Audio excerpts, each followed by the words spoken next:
Pingsan di tengah resepsi. Mobil mewah warna hitam dengan harga yang fantastis itu kini telah sampai di pelataran rumah mewah Alexander. Devina sang mama sedari tadi terlihat begitu tidak sabar menanti kedatangan sang putra dan juga menantunya. Sedangkan Tuan Enrico dan Bu Nadia tetap bersikap tenang dalam menantikan kedatangan mereka. Al dan Cynthia keluar dari mobil mewah itu dan mengajak langkah mereka menuju ruangan rumah. Di sela kegiatan melangkah bersama, sebuah tangan wanita tiba-tiba saja melingkar di lengan kiri Al. Cynthia memang sengaja melingkarkan lengan tangannya pada lengan kekar Al. Memahami jika wanitanya sengaja melakukan hal itu membuat Al tidak bisa menolak. Ia membiarkan saja apa yang ingin dilakukan oleh Cynthia. Bukan tanpa sebab Al membiarkan hal ini. Mengingat saat ini wanita yang berstatus sebagai istrinya itu sedang mengandung buah hatinya, membuat Al harus bersikap untuk tidak terlalu dingin padanya. Al bukanlah seorang laki-laki yang tidak tahu bagaimana kondisi wanita hamil. Demi agar anaknya yang belum lahir itu tetap baik, Al akan berusaha untuk bersikap lebih baik pada wanita yang berstatus sebagai istrinya itu dari sikap sebelumnya. Akhirnya kalian datang juga, bagaimana sayang, kata dokter, kamu hamil kan? Tanya Devina dengan begitu antusiasnya. Iya ma, Cynthia hamil. Sahut Cynthia senang. Alhamdulillah. Sahut semuanya. Duduklah dulu sayang. Seru Devina. Senyum kebahagiaan begitu terpancar di wajah mereka. Hal yang paling dinantikan oleh keluarga Georgino akhirnya terkabul. Al, selamat ya nak, akhirnya kamu akan menjadi seorang ayah. Seru Enrico.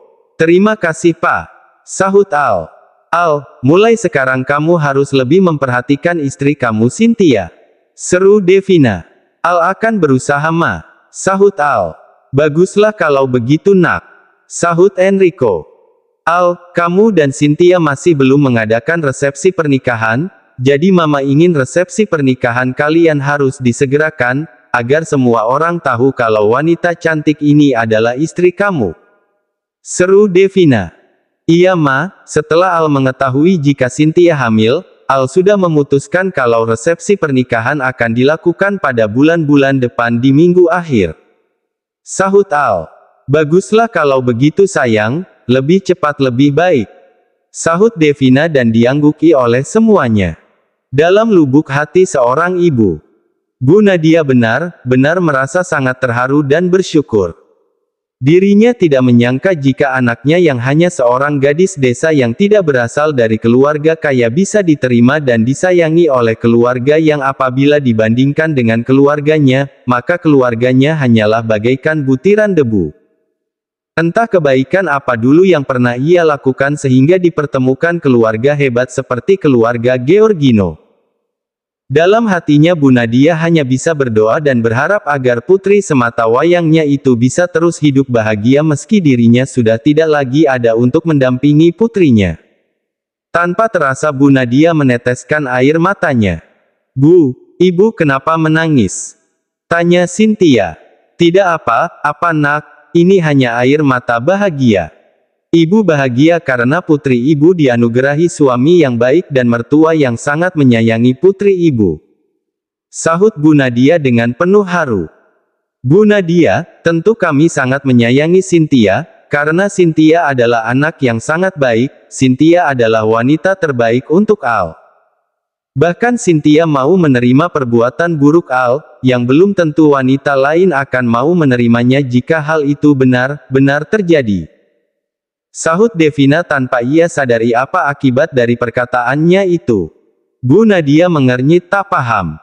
Perbuatan buruk nak Al? Tanya Bu Nadia bingung. Dek. Tubuh Al menjadi menegang. Seketika itu Devina langsung tersadar dari perkataannya. Maksud saya, Al itu kan orangnya terlalu sibuk Bu sama pekerjaan, jadi dari kesibukan putra saya itu membuat Cynthia jadi terabaikan, tapi nak Cynthia tetap mau menerima dan memaklumi apa yang menjadi kebiasaan putra saya Bu, dimana kalau hal itu dialami oleh wanita lain belum tentu mau menerima pasangan yang seperti anak saya. Sahut Devina gelagapan dengan diakhiri senyum kecutnya.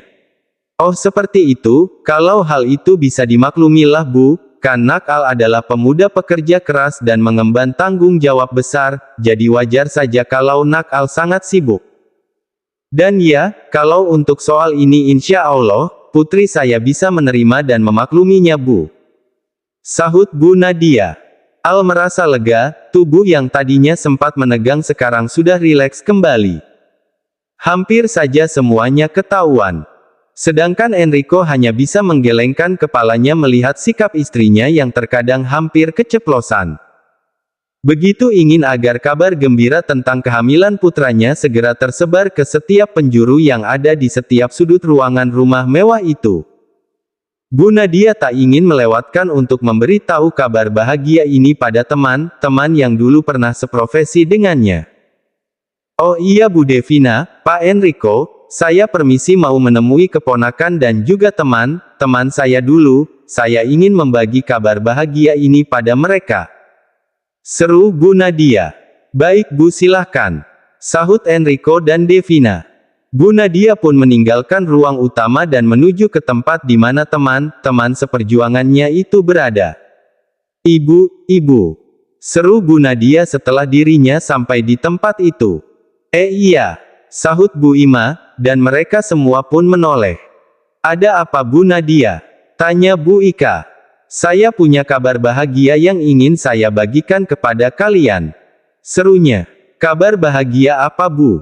Ibu, Adinda saya mau memberitahu kalau putri saya Cynthia saat ini sedang mengandung. Seru Bu Nadia dengan tersenyum bahagia. Alhamdulillah. Seru mereka ikut bahagia. Selamat ya Bu Nadia, sebentar lagi ibu akan menjadi seorang nenek. Seru Bu Tarsi dengan memeluk. Iya Bu selamat ya Bu, semoga Nak Cynthia dan bayinya diberi kesehatan, dan Nak Cynthia diberi kelancaran saat melahirkan. Seru Bu Ima dan diamini oleh mereka. Begitupun dengan Adinda, ia juga turut bahagia atas kehamilan saudara sepupunya itu. Meski saudara sepupunya selalu bersikap tidak baik dan suka mengancamnya, tidak sedikitpun Adinda membencinya. Adinda tetap memaafkan dan memberikan doa terbaiknya untuk saudara sepupu dan juga bayi yang dikandungnya. Waktu sudah malam. Malam hari yang cukup menenangkan begitu lekat menyelimuti alam. Taburan bintang terlihat bertebaran menghiasi indahnya langit. Meski malam indah ini begitu menyelimuti tak membuat langit yang sudah memancarkan malam yang indah itu membuat hati seorang gadis yang sedang duduk memandang ke arahnya tak secerah indahnya langit malam. Adinda menerawang memandang indahnya langit malam. Serpihan hidupnya bermunculan di ingatannya. Rasa sedih ini masih sama sekali tidak berkurang sedikit pun. Pengalaman hidupnya bersama kedua orang tua dan juga kakaknya, membuat gadis yang baru berusia 18 tahun itu memiliki pikiran yang lebih dewasa dari anak seusianya. Ditinggalkan ibu dan juga kakak kandungnya di usianya yang masih 12 tahun karena suatu kecelakaan menjadi suatu pukulan yang teramat dahsyat yang mengguncang hidupnya. Terlahir dari sebuah keluarga yang sederhana dan juga orang tua yang sederhana membuat Adinda tumbuh menjadi seorang gadis yang sederhana dan juga penyayang. Hingga saat dirinya telah duduk di bangku SMA, kesehatan ayahnya menjadi menurun. Dan hal itu mengharuskan ayahnya berhenti bekerja menjadi buruh tani. Hanya dengan sisa tabungan yang mereka miliki, ayah Adinda memutuskan untuk menanam sayuran di halaman belakang rumahnya. Meski hanya ada satu petak dan penghasilannya setiap kali panen tidak seberapa, Adinda dan ayahnya tetap bersyukur. Hingga telah tiba saat kelulusan sekolahnya, Adinda memutuskan untuk membantu ayahnya berkebun. 4 bulan telah berlalu, Adinda mendapat kabar dari bibinya yang bekerja di kota, jika ada sebuah pekerjaan dengan gaji yang dapat membuat kehidupannya dan juga sang ayah menjadi lebih baik.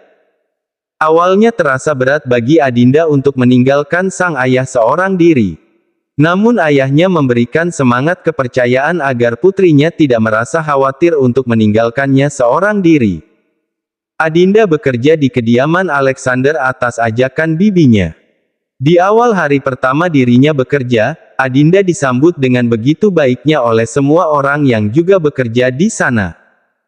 Cynthia yang merupakan kakak sepupunya begitu sukarela mengulurkan tangannya untuk selalu memberi tahu dan membimbingnya untuk bagaimana melakukan pekerjaan yang benar di rumah itu. Selama dirinya bekerja di sana hanya beberapa kali saja Adinda bertegur sapa dengan sang majikan Alexander. Sikap tuannya yang tidak terlalu banyak bicara dan hanya akan bicara untuk hal-hal yang penting saja membuat Adinda merasa sungkan dan juga segan setiap kali ia harus mengantarkan makanan ataupun minuman pada majikannya itu. Gaji yang Adinda dapatkan setiap bulannya pun terbilang sangat besar untuk gaji seorang asisten rumah tangga, yaitu 10 juta. Dengan gaji yang sebesar itu tentu akan sangat dapat memenuhi kebutuhan hidupnya dan juga ayahnya di desa. Adinda selalu mengirimkan gajinya lewat rekening bibi kandungnya Bu Nadia, yang merupakan adik kandung dari ayahnya. 3 bulan sudah dirinya bekerja di rumah mewah ini.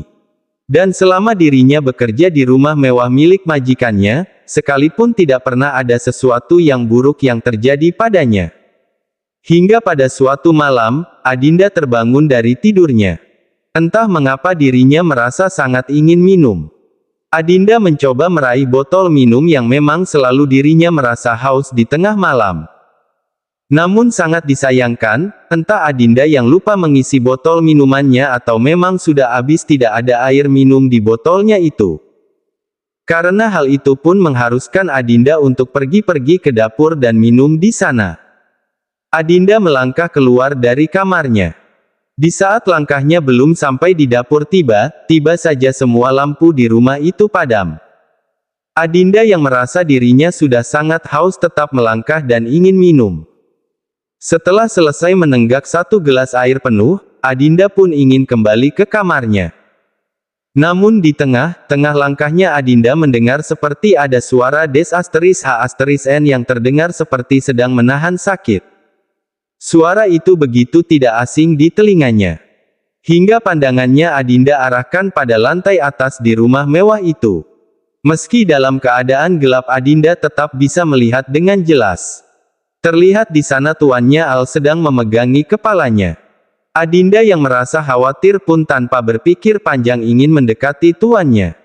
Adinda melangkah dengan cepat dan melewati setiap susunan anak tangga yang tersusun kokoh itu. Hingga langkahnya telah sampai di dekat Tuan Alnya. Adinda mencoba ingin menolong namun ditolak dengan keras oleh tuannya. Rasa khawatir yang begitu besar akan kondisi tuannya membuat Adinda tidak memperdulikan penolakan dari tuannya. Dengan tanpa aba Adinda langsung memegang lengan kekar tuannya berniat untuk mengantarkan sang tuan ke tempat peristirahatannya. Namun tindakannya itu malah mendapatkan respon di luar dugaan. Tuan Alnya malah menarik paksa dirinya ke dalam kamarnya. Tuannya menutup kamar itu dengan begitu keras. Tentu saja hal itu membuat Adinda merasa sangat ketakutan. Dan di kamar itulah Adinda kehilangan sesuatu yang sangat berharga di dalam dirinya, yaitu sesuatu yang harus ia berikan untuk suaminya kelak, tetapi malah direnggut paksa oleh majikannya sendiri. Entah setan apa yang telah merasuki tuan mudanya itu. Dengan tanpa adanya rasa kasihan sedikit pun tuannya melakukannya secara membabi buta tanpa memberinya ampun. Merasa hancur sehancur-hancurnya itulah yang Adinda rasakan. Tubuhnya sudah merasa tidak sanggup lagi untuk menahan rasa sakit yang teramat sangat itu dan menyebabkan dirinya tak sadarkan diri. Entah semenjak kapan tanpa dirinya sadari, Adinda meneteskan air matanya. Mengingat itu semua benar-benar telah menambah deretan luka di dalam hatinya. Suasana malam yang indah di halaman luas milik Alexander terlihat begitu sangat ramai dipenuhi banyaknya pengunjung. Deretan ucapan selama dari para rekan kerja, karyawan, dan juga sahabat begitu beriringan ingin menyaut uluran tangan sang pemilik acara. Ya, malam ini adalah malam di mana resepsi pernikahan Al dan juga Cynthia dilangsungkan. Para pelayan baik dari kediaman rumah utama maupun dari kediaman Al sendiri sama berkolaborasi untuk memberikan kinerja terbaiknya dalam menyambut para tamu. Tak lupa sang asisten pribadi yang selalu dapat diandalkan oleh Al yaitu Andrew Choi telah siap siaga dalam memantau situasi dan kondisi acara mewah dan besar itu. Adinda begitu sangat sibuk mengantarkan minuman ke tempat para tamu. Semenjak dari tadi pagi dirinya terus bekerja tanpa beristirahat. Al yang pada saat itu tanpa sengaja melihat Adinda, merasakan ada yang aneh pada pelayannya. Rasa pusing yang Adinda rasakan sedari tadi sepertinya sudah tidak bisa ia tahan lagi. Hingga akhirnya, "Ya Allah, kepalaku!" batin Adinda. "Bruk, Adinda!" pekik Al. Al berlari meninggalkan singgasana di mana ia dan istrinya berada. Dengan tanpa memperdulikan istri dan juga para tamu yang hadir di sana, Al mendekat ke arah Adinda. "Adinda, bangun Adinda, apa yang terjadi padamu?" seru Al khawatir dengan menepuk lembut pipi Adinda. "Adinda bangun!" serunya Al. Rasa khawatir yang tak bisa dibendung itu pun telah membuat Al mengambil tindakan yang akan menjadi tanda tanya besar bagi setiap orang yang melihatnya. "Bertahanlah Adinda, aku akan menolongmu," serunya. Tanpa memperdulikan tatapan dari orang-orang, Al menggendong tubuh mungil Adinda dan membawanya pergi dari tempat itu.